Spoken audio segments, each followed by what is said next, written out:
بسم اللہ الرحمن الرحیم۔ السلام علیکم ورحمۃ اللہ وبرکاتہ۔ محترم ناظرین، اگر آپ حالات سے تنگ ہیں، آپ اپنے رزق میں برکت چاہتے ہیں یا آپ مقروض ہیں اور قرضے کی وجہ سے پریشان ہیں، تو آج کا یہ وظیفہ آپ کی قسمت بدل دے گا۔ چند دنوں میں ہی اللہ پاک آپ پر اپنی رحمت نازل فرمائے گا۔ آج کی ویڈیو میں ہم ایک ایسے وظیفے کا ذکر کریں گے جو کہ بہت سے لوگوں کا آزمودہ وظیفہ ہے۔ اس سلسلے میں ہم مفتی احمد شہباز صاحب کی زندگی کا ایک واقعہ بھی نقل کریں گے۔ محترم ناظرین، کیا وظائف سے انسان کی قسمت بدل سکتی ہے؟ کیا کوئی ایسا مستند وظیفہ ہے جو انسان کی قسمت بدل دے؟ تو پیارے بہنوں اور بھائیوں، بالکل وظائف اپنا اثر رکھتے ہیں۔ یہ دنیا دارالاسباب ہے، سبب اختیار کرنا ہمارا کام ہے، اس میں اثر ڈالنا یہ اللہ تبارک و تعالیٰ کا کام ہے۔ بندہ جب قدم اٹھاتا ہے تو اللہ تعالیٰ اس کے لیے راستے کھول دیتے ہیں، جیسا کہ اللہ پاک قرآن مجید میں فرماتا ہے وَالَّذِينَ جَاهَدُوا فِينَا لَنَهْدِيَنَّهُمْ سُبُلَنَا، کہ بندہ جب قدم اٹھاتا ہے تو ہم اس کے لیے راستے کھول دیتے ہیں۔ حضرت یوسف علیہ السلام کو زلیخا ساتویں کمرے میں لے گئی تھی، دروازے بند کر لیے تھے اور گناہ کی دعوت دی تھی، تو حضرت یوسف علیہ السلام نے فرمایا معاذ اللہ، میں اللہ کی پناہ میں آتا ہوں۔ تو آپ علیہ السلام وہیں کھڑے نہیں رہے، یہ نہیں سوچا کہ دروازے بند ہیں، تالے لگے ہوئے ہیں، اللہ کی ذات پر بھروسہ کر کے قدم اٹھایا دروازے کی طرف، تو دروازہ ٹوٹتا ہے، دروازہ کھلتا ہے اور آپ باہر چلے جاتے ہیں، اور ساتوں دروازے اسی طرح کھل گئے۔ تو بندہ جب قدم اٹھاتا ہے تو اللہ تبارک و تعالیٰ راستے کھول دیتے ہیں۔ سبب اختیار کرنے سے تقدیر بدلتی ہے، دعا سے بھی تقدیر بدلتی ہے، اسباب سے بھی اور عمل سے بھی تقدیر بدلتی ہے۔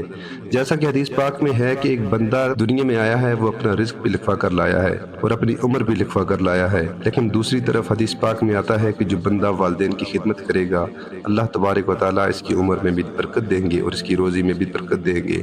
تقدیر کی دو قسمیں ہیں، ایک تقدیر ہے جو کسی عمل کے ساتھ معلق ہے کہ آپ یہ کام کریں گے تو یہ کام ایسے ہو جائے گا، یہ عمل کریں گے تو ایسا ہو جائے گا۔ ایک وقت میں ایک بندے کے حالات ٹھیک نہیں ہیں، اس سے کوئی ایسا کام ہو جاتا ہے کہ وہ اللہ کو پسند آ جاتا ہے، تو اللہ تبارک و تعالیٰ اس کے حالات بدل دیتے ہیں۔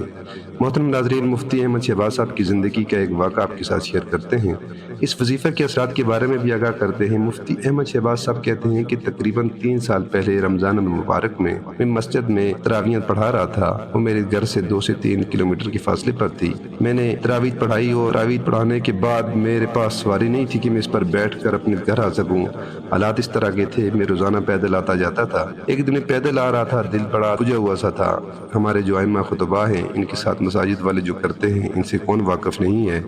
دل میں بڑی کڑن تھی کہ یا اللہ، تراویح پڑھا کر آ رہا ہوں اور میرے پاس سواری بھی نہیں ہے، اور صبح سحری میں بھی جا کر وہاں نماز پڑھانی ہے، درس بھی دینا ہے۔ میں واپس آیا تو گھر پہنچ کر میرے ایک استاد ہیں، روحانی عملیات کے بلوچستان کے سید عبداللہ شاہ صاحب ان کا نام ہے، میں نے ان کو کال کی۔ اللہ کی طرف سے ایسا ہوا کہ جب میں نے ان کو کال کی تو میرے آنسو گرنا شروع ہو گئے۔ میں نے کہا استاد جی، حالات بہت خراب ہیں، اپنا گھر نہیں ہے، سواری بھی نہیں ہے اور بچوں کے دودھ کے پیسے بھی نہیں ہیں۔ انہوں نے مجھے حوصلہ دیا اور کہا کہ روئے نہیں، ایک چھوٹا سا عمل میں آپ کو بتا رہا ہوں، یہ آپ کریں۔ انہوں نے مجھے سورہ والضحیٰ کا وظیفہ بتایا، ترتیب بھی انہوں نے مجھے بتائی، چھوٹا سا مختصر سا وظیفہ۔ میں نے جس کو یہ وظیفہ بتایا ہے اس نے اس کے ثمرات سے فائدہ اٹھایا ہے۔ وظیفہ یہ تھا کہ عشاء کی نماز کے بعد جائے نماز پر بیٹھ کر 3 مرتبہ درود ابراہیمی پڑھنا ہے اور اس کے بعد سورہ والضحیٰ کو پڑھنا ہے۔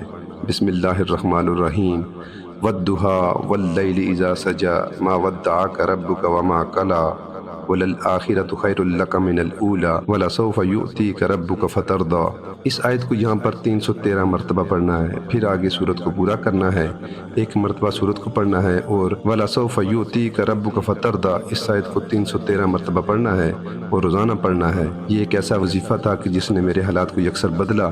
اللہ نے سواری بھی دی، اللہ نے مکان بھی دیا اور اللہ نے قرض بھی اتار دیا، حالات بہتر ہو گئے۔